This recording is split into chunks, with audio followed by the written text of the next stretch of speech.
سلام چهارش دارم. من مستر چرتوه هستم. امروز قراره که این یوتیوبر بزرگ قراره که بهمون یه تریک جدید بهمون یاد بده. ببینیم تریکشان چیه. خب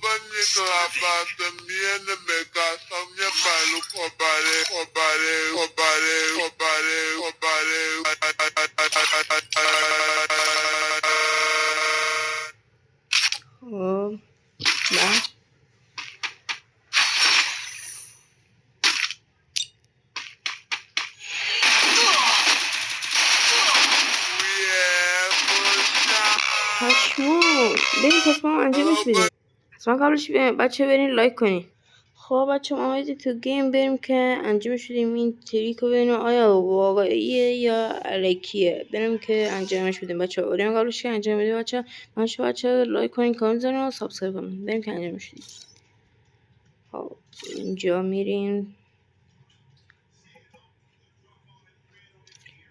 بعد میریم اینجا میزنیم این تنظیمات رو چیه، این سنسیتیو میزنیم، بعد بریم که آیا واقعیت اینه نه.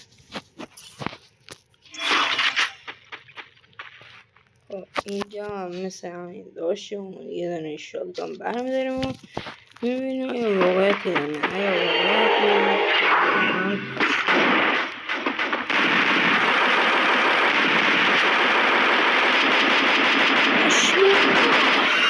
واقعیت واقعیت بود. پشما واقعیت بود. اصلا باورم نمیشه. نه اصلا چی میشه. آنمان بود. نه یک سوال، چرا من نفهمیدم چرا خب من ویز دادم اینطوری شد. دارم من که کار ندارم تا اینجاش که واقعا این علکی نبود و واقعا بوده. اگه شما انجام شدید حتما بچه توی کامنت بگین که چجوری بود، واقعی بود یا علکی بود. اصلا که واقعی بود. خب تا یه ویدیو دیگر فعلا.